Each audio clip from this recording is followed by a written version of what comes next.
Welcome, everyone, to the For the Love of Language podcast. I'm Authentically EJ. I'm Stacy the linguist, and with us today we have a special guest. Yeah, this is Esteban, and I went to high school with him in Germany. Would you like to introduce yourself a little bit? Yeah, hi everyone. My name is Esteban Ramos, and I went with Elaine to FIS, Frankfurt International School in Germany, and we had lots of experiences and fun moments, which we will both never forget.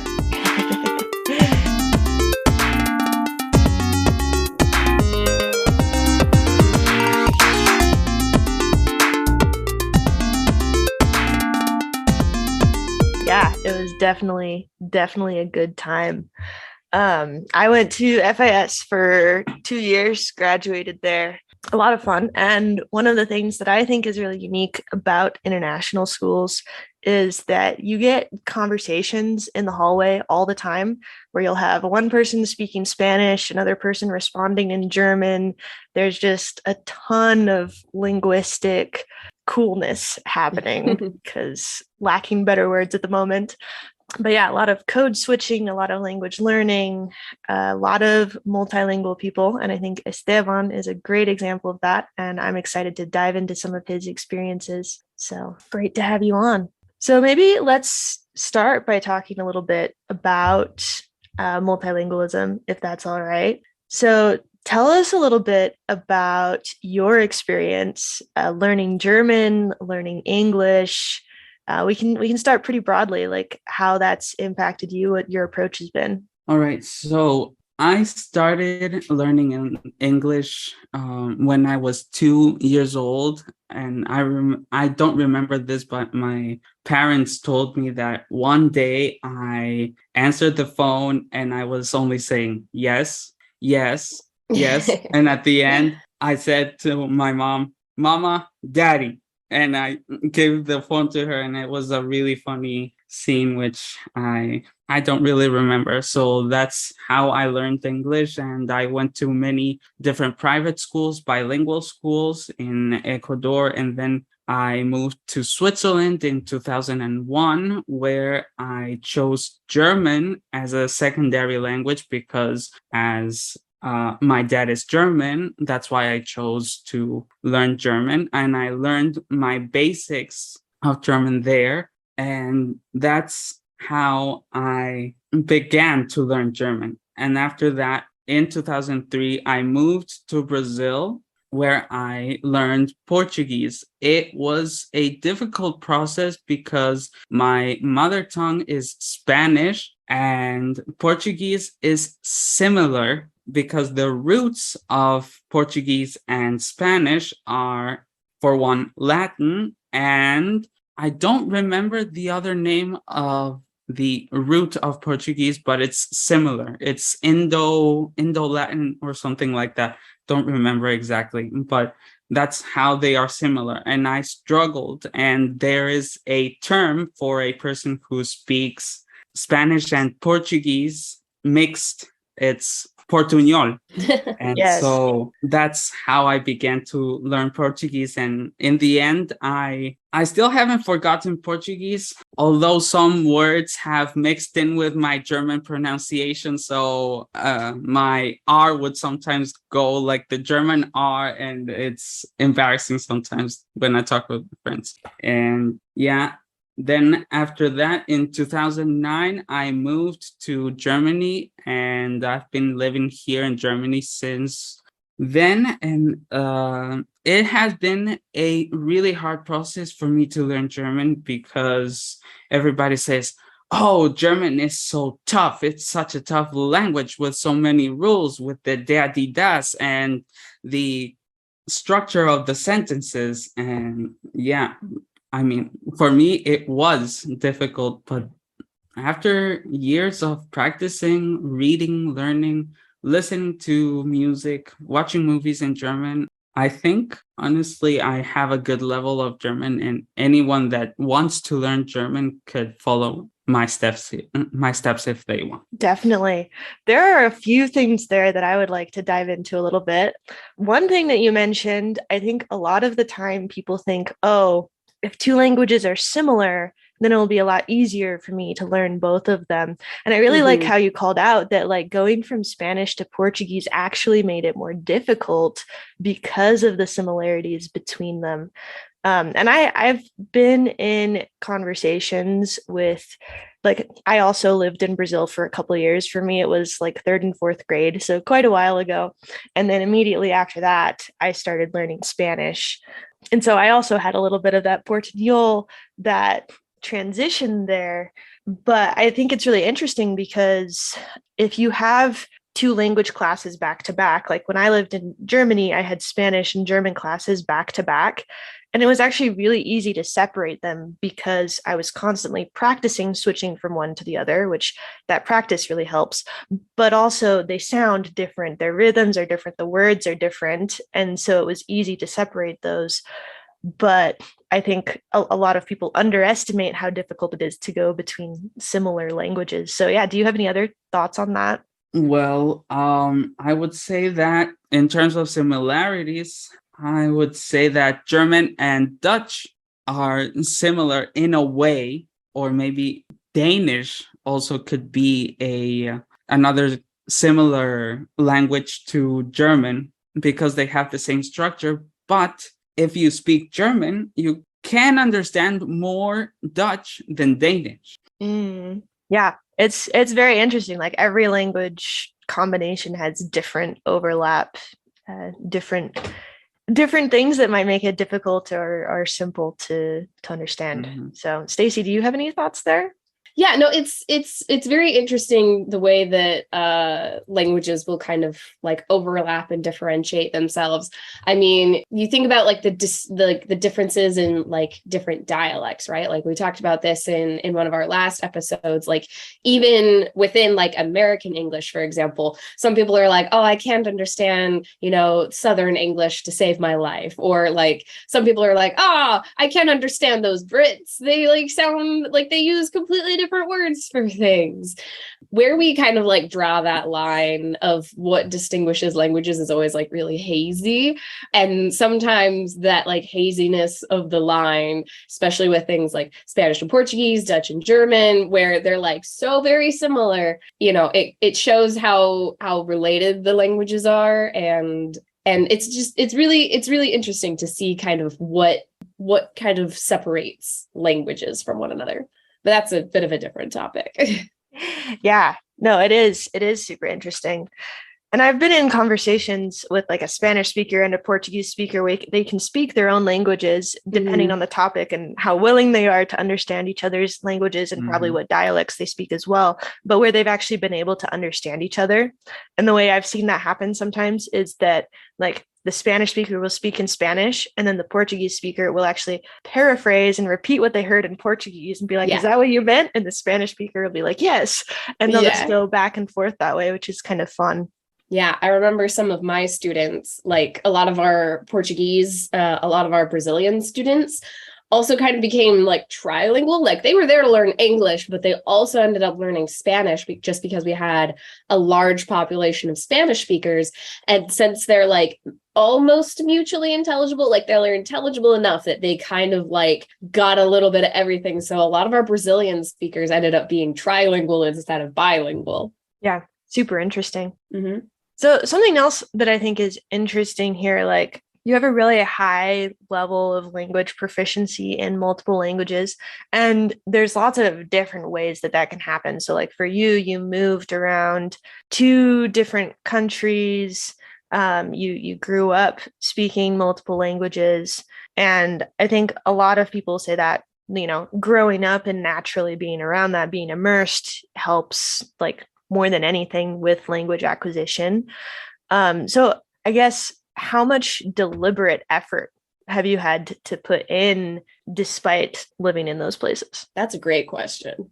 For me personally, I needed to adapt to the environment when I moved to each country, but I didn't see the impact that it had on me when I was a kid. As an adult right now, I feel that impact so much more, that I think it is really, it's not complicated, but how would I put it? It's not so much how I learned the languages, but how after so much time of adapting from place to place, I would have to learn that language. For example, moving from Brazil to Germany was not an easy move, because Portuguese is not the same as German, and German has a different structure as Portuguese, and so that's the way I see it. There are different impacts when you move from place to place. Yeah. No, I can relate with this so much, because like that's how I grew up as well, as moving between countries and learning things. And a lot of the time adults or parents will say, like, if we make these moves when a kid is little, it will be easy. But those changes, they aren't. Like, kids do still feel them. And I know for me, like, I felt that as well, moving to a different country every couple of years. Like, you do have to start over, and that's discouraging. Like, you've learned how to express yourself, you've learned how to do everything, and then you have to start at level 0 again. And I think, children in general tend to learn more quickly than adults. They're more open to feedback a lot of the time, more willing to try out things than adults might be. But it is still a difficult process for sure. Yeah. I mean, a lot of it sounds like, you learned these languages and you adapted out of necessity, because, if you're going to make friends, if you're going to have a social life, if you're going to get by in school, you do what you got to do. And the human mind is very good at, survival. And if acquiring another language will help your survival chances, you better believe your brain's going to latch onto it as much as it can, as fast as it can. And it helps when you're a kid and your brain is a little more elastic, and can kind of adapt more quickly. But like you said, it does, especially with moving around so much, there have either of you, I guess, experienced any sort of negative side effects, so to speak, anything that you would say has maybe impacted your childhood? Not to get super psychological here, no need to tell us all your childhood traumas, but do you think that there has been any sort of consequences from moving around and having to switch and learn, and like you said, start from 0 so much? Yeah. Do you want to take that first, Esteban? Sure. I would say the most important thing that comes out from that is having to make friends every time you move. That's a big negative, because if you say you get to have a great relationship with your friends in one school, in one country, and then you have to say goodbye to them and make new friends from the start, is the same as learning the language. And I felt that as a kid, and it was really sad for me to leave my friends, but in the end I think it was kind of worth it, because sometimes I get to speak to my friends from Germany, and sometimes I get to speak to my friends from Brazil via Zoom or via WhatsApp group, and that's how we communicate nowadays. If it were in the 80s or 90s, it wouldn't be the same. Definitely. Yeah, I think that is really an area where social media has actually been an amazing thing for people like us, where I have been able to connect with people years after I knew them from all over the world in ways that would be much easier than actually keeping addresses and phone numbers of all these people who are constantly moving. So yeah, social media and the technology now makes that way, way easier. I would agree with what Esteban said, definitely, about, starting over is not just with language at that point, it's with every aspect of your life. And for me, the amount that I moved, and knowing every time that I moved that it would be a 2 or 3 year post, because of my dad's job, you go in knowing that it's temporary and knowing that you're leaving. And So that was kind of, I think, a detrimental mindset that I adapted in a lot of areas of my life is like, oh, if this isn't going well, it doesn't matter because I'll be leaving soon. And that's something I've had to, combat since moving to one place, going to college and kind of settling down a little bit is like, okay, I have this urge to just up and leave all the time. Probably amuses my husband a little bit how much I'm like, I don't know that we should stay here forever. But it's been something I've had to learn as an adult is, dealing with things in a more long-term perspective, if that makes sense. Yeah. Earlier, Esteban, you mentioned, I forget what that specific word is for someone like learning Spanish and Portuguese. Portuñol. Okay, thank you. It's the name of the language that's mixed. Oh, it's the name of, okay. It's Portuguese and Espanol mixed. Gotcha. And that kind of like brought into my mind, you two were in a unique circumstance where you were in a school, an international school where it was just a big old melting pot of languages. But did you ever get made fun of or teased or bullied for, not getting the language fast enough, or, for other like linguistic related things, like the way you pronounced stuff? Yeah. Every time, honestly, I got bullied a lot in Brazil, especially because I was speaking at the beginning Portuñol, and it wasn't Portuguese.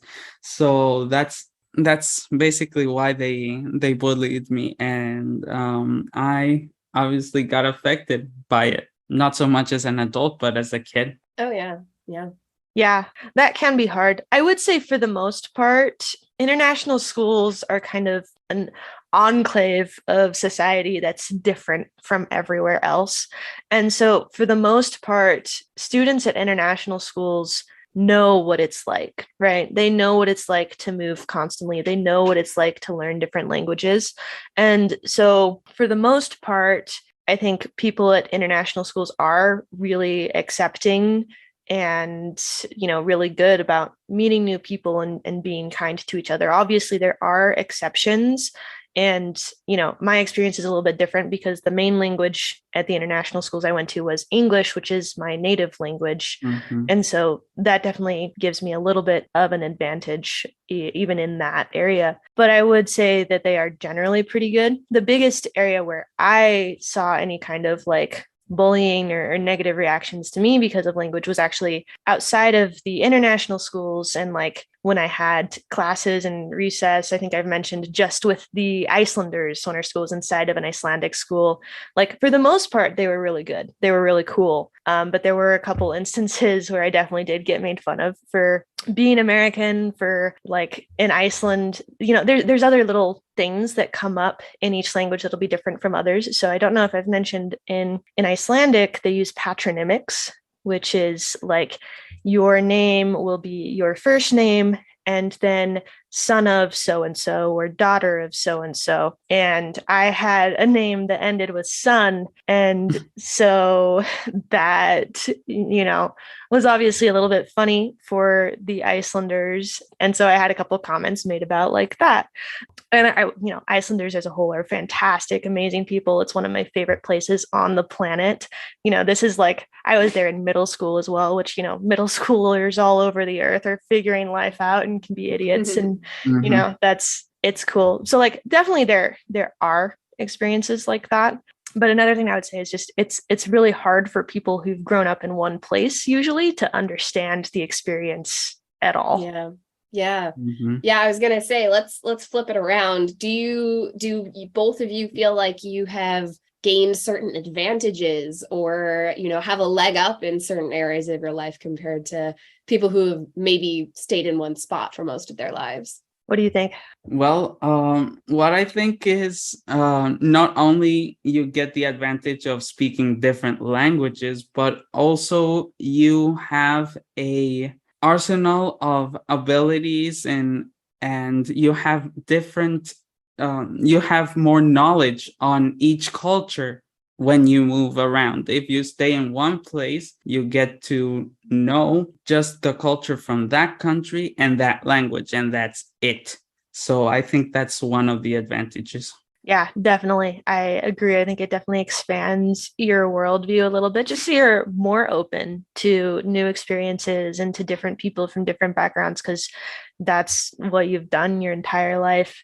I think it also made me a little bit more extroverted, like more willing to dive into new things because kind of had to. And so I think there are a lot of advantages that can come. I don't think the experience is the same for everyone and that everyone would have the same disadvantages or the same advantages. But I think it's really common for people to become really good communicators and just be really open to different world experiences based on that.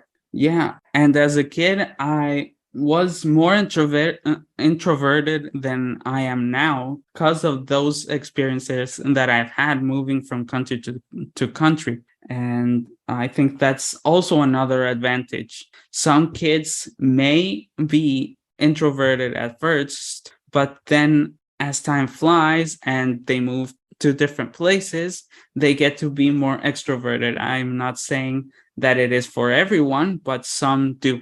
Definitely. Well, is there anything else that you would say about like growing up multilingually? I would say that it gives you a different perspective of how the world works around people, around a society. You see a different picture.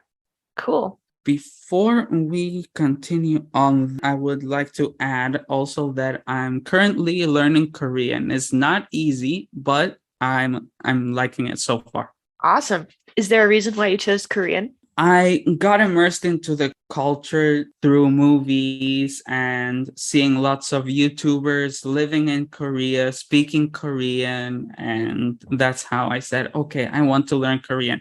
And before learning Korean, I started learning Japanese because of anime. And then after I saw the different structures of writing that Japanese has, which are three: katakana, hiragana, and then the Chinese similar writing system, which is kanji. And that made it for me so complicated that I said, no, I'll forget Japanese. It's not worth it. And I chose Korean, which authentically the king of Korea at that time in the 1800s, I believe, created the alphabetical system, which is called Hangul. And that's how Korea has its own alphabetical system and their own language. It doesn't derive from other languages. That's why it's so special. Yeah, that's super, super interesting. I haven't actually studied Japanese or Korean myself, but I am a little bit familiar with Japanese having like three different writing systems, and I can definitely understand how that could be a deterrent based on, you know, your goals and what you're interested in doing with language. Mm-hmm. So what's your approach to learning Korean? First I started using the podcast called Talk to Me in Korean, and they have some PDFs as well with courses on how to learn Korean, and they start with hello, thank you, yes, no, the basics. Mm-hmm. And then you get to learn Korean, and it gets harder as you go. Definitely. Mm-hmm. Yeah, I think, you know, it getting harder as you go, that's, you know, scaffolding that's important for learning anything. Mm-hmm. But yeah, that'll be super interesting. I hope it works well for you. And I know you've studied enough languages, you know how much effort it takes and what you'll need to put Mm-hmm. into it to get what you want out of it. So that's awesome. Yeah. Cool. I have one last question for the both of you. And I guess this is like a bigger question. A lot of parents will come to me, or people who are anticipating becoming parents. They come to me and they're like, oh my God, multilingualism is like the best thing I can do for my child. And there's lots of ways that kids can be raised in multilingual environments. And you two happen to be raised in a very unique multilingual environment where you were moving in different places a lot of the time. Is there something that your parents could have done to support you in your linguistic development that maybe you would recommend to other parents or people who are anticipating living this kind of lifestyle while having kids? And this is, I mean, I don't mean to like bash on your parents, but like if there was a way you felt like you could have been better supported, what would that be? If you want to take it away, Elaine, I'm not having many ideas right now. Yeah, I mean, that's hard because my parents are both Americans, and while they might have taken some like language classes in high school, when I was growing up, moving around, they didn't speak other languages, and so they wouldn't have been able to help me. I was always ahead of them whenever we moved to a different country in learning and in developing those language skills. And so, I mean, they definitely provided immersive environments by moving us around, but thinking of like what they could have done differently, it's kind of hard to think of anything. I would say in general, I think one of the most important things for parents is listening to your children and to their goals. Like if you have a child that is not interested in learning a language and you're just trying to push that language on them, then it's going to backfire, right? And they're not going to make the progress. And this isn't about my own parents at all, because that was not the situation, obviously. But I do think that that's just the main piece of advice I would give to any parent, is to listen to your children and what their goals are, and just, support them where possible in that with like whatever your capabilities are. Yeah, that's really great. We need to have another full episode about parents and bilingualism and stuff, because I get asked about that like a lot. So that was something I was very curious about with you two having this very unique upbringing. Mm-hmm. Yeah. Do you have any thoughts on that, Esteban? Well, I think the main point that parents should focus on is supporting their child to learn different languages so that they can communicate with different societies and be supportive. That's the main point that I want to raise. Because if parents are not supportive with their children, they don't support them in any way, how can a child learn different languages or talk to different people? And I think support is one of the main things that parents should consider doing. Yeah, absolutely. I can imagine if you didn't have that support, or if your parents were, negatively reinforcing your language acquisition, exactly, it would backfire big time. Mm-hmm. Thank you guys for sharing your thoughts. Yeah. And, you hear a lot about the advantages that do come from bilingualism, from multilingualism. And there's been plenty of studies showing that there are big advantages that can come along for children who learn multiple languages. But I also don't think that should be used to like judge any parents who aren't raising their children multilingually, even if they could, because, there's so much, like having a toddler myself, it is overwhelming just trying to teach a child that food is for eating and not for throwing on the floor. And so trying to like focus on all of the things at once for, teaching someone to be a good human, there's a lot. And so if you're motivated to help your child be multilingual, like I personally do sometimes speak Russian and Spanish to my son. I would actually personally like to do it a little bit more than I do. But, that's not fundamentally as important as, the other ways that you're being a good parent and that you're being there for your family that are ultimately going to matter more. As much as I love language, it is not the end all be all. Yes, Mm-hmm. yes, absolutely. So Awesome. Well, thank you so much, Esteban, for joining us. I think that was a really interesting conversation. A lot of anecdotes, a lot of stories about multilingualism and what kind of the international school experience is like. A lot of people are probably going to listen to this and really not have much exposure to that at all. So hopefully it's at least somewhat interesting, even if it's not overly applicable to your life. Yeah, no, it's super fascinating. Especially as someone who did not grow up in that environment. It's nice to hear about different experiences. Of course, anytime. Cool. Well, thank you so much. Do follow us at For the Love of Language on Instagram. And also we normally stream live at Stacy the Linguist on Twitch Saturday mornings. So we hope to hear your comments and feedback. Yeah. And Esteban, anything you would like to plug? Well, if you want to follow me, you can follow me at Esteb Tweets on Twitter, on Instagram, Instagram12, and I have my own YouTube channel, which is called TBO Entertainment, where I review different movies. Awesome. Fantastic. Thank you so much for joining us. And thank you all for tuning in. You're welcome. And we will be back next week.